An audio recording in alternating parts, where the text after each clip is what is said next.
It's really hard to go direct which way a rant is going to go. Hey guys, Mike with Long Range with the Lilies. I'm here today with kind of a departure from our normal channel kind of content. Today is a little bit of a rant.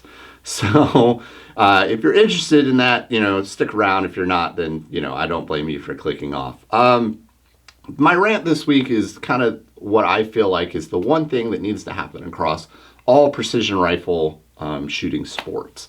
And that one thing is we have got to stop trying to turn or associate what we do with the word sniper. Okay, I think, and before we get too far down this path, let me just say, I am not, I've never been, and I never will be a military or law enforcement sniper, right? It's not what I do. I am a precision rifle enthusiast who enjoys competing in several different formats of precision rifle. I have never done the military or law enforcement sniper thing. However, I do have an appreciation for it. I've been in the military for a long time. I have a lot of friends that are snipers, and I think you would be hard pressed to find a military law enforcement sniper that differs in their opinion from what I'm about to say. So what I'm about to say is, I think we just need to kill the use of the word sniper, right? What we do as precision rifle competitors is compete with precision rifles.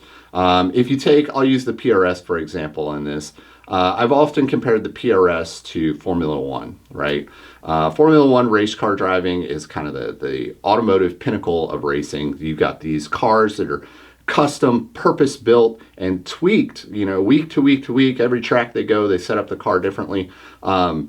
So that car is absolutely tailored for that track and that competition. PRS rifles are very much the same way. Your PRS rifle is tuned and just completely built around executing, PRS type competitions. Have I met people that have taken their PRS rifle hunting or shooting or whatever? Yes, I have, but they are extremely rare and they're only under very specific circumstances. In my mind, a PRS rifle is really only good for one thing, and that's competing in the PRS. And if you're using it for other stuff, you're making a compromise. An example I'll give of that is, in the PRS, we typically only worry about internal and external ballistics. Internal being everything that happens inside your rifle, external being as the bullet flies through the air. There's a whole nother part of ballistics called terminal ballistics that we don't even care about because we're shooting steel. And then when we, complain that we're using too light a caliber, now match directors are using, reactive targets or light indicators to cater to the guys using those smaller rounds. Military sniping and the PRS have nothing in common other than they're both using a precision rifle. You cannot take a good PRS shooter or even a great PRS shooter and dump them into a military sniper or law enforcement sniper scenario and expect them to do well, and vice versa. You can't take a military law enforcement sniper, dump them into a PRS competition and expect them to do well. Now, are there a couple of those people, military law enforcement snipers, that compete in the PRS in order to further their skill set and become better shooters? Yes, absolutely. There are a couple that do well, compete at a high level, and have taken that training back to their units and whatever. And what I get, really, I'm not articulating that well. What I'm saying is, will PRS make you a better shooter? Yes, that's not what I'm arguing. That's not what I'm advocating for. I'm advocating that we stop trying to incorporate or associate PRS and snipers, right? The way I see it most often done, and the way it's the most irritating to me, is when somebody is either designing a stage or whatever, and they're trying to do this like outlandish, ridiculous scenario, and they say, well, in combat, or, as a sniper, you may have to do blah, blah, blah, blah, blah, insert ridiculous scenario here.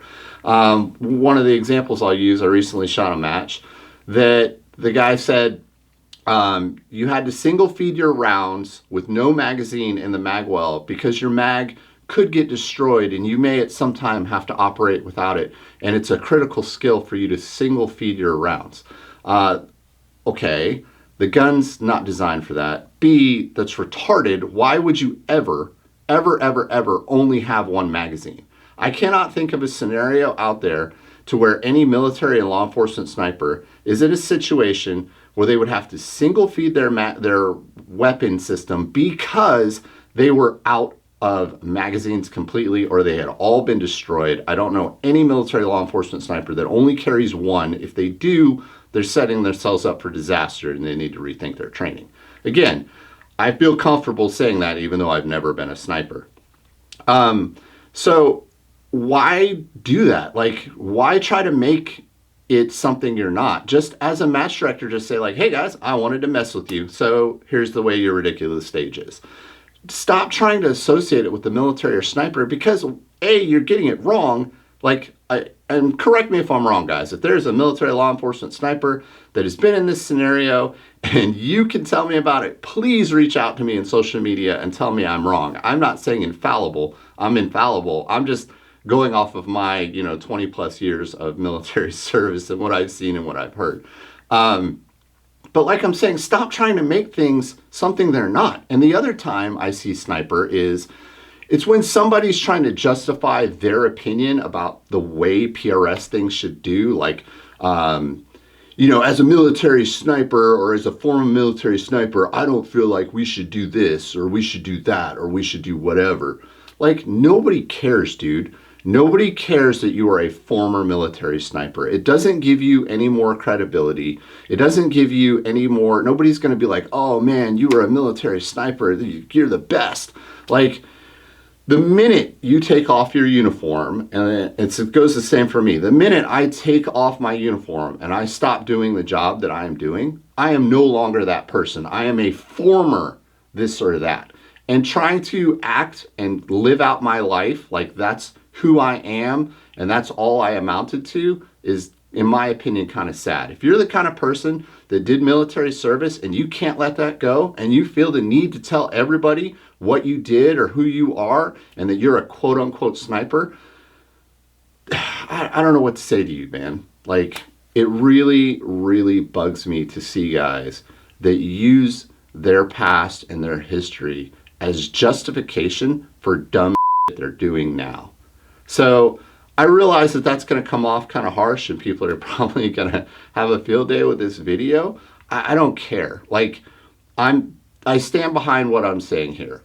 The PRS is not a military law enforcement sniper competition. If you want to do those competitions or you want to match direct those competitions, go do those competitions. They are out there. There is a couple that are set up just to replicate those type scenarios. They are not the PRS. Stop trying to make the PRS that. The PRS exists to find out who the best shooter in the world is, utilizing the most advanced technology under the hardest courses of fire. That's what the PRS is. So if you're with me this long through my kind of like long rambling rant, then thank you. I appreciate it. As always, if you like what you see, feel free to like and subscribe. I stand by whatever I said, guys. If you want to reach out to me, engage, tell me I'm wrong, tell me I'm f***ed up, whatever, feel free. But yeah, you guys know me. I'm going to say how I feel, and that's exactly how I feel. So again, this isn't meant to insult anybody. I'm not targeting anybody specific.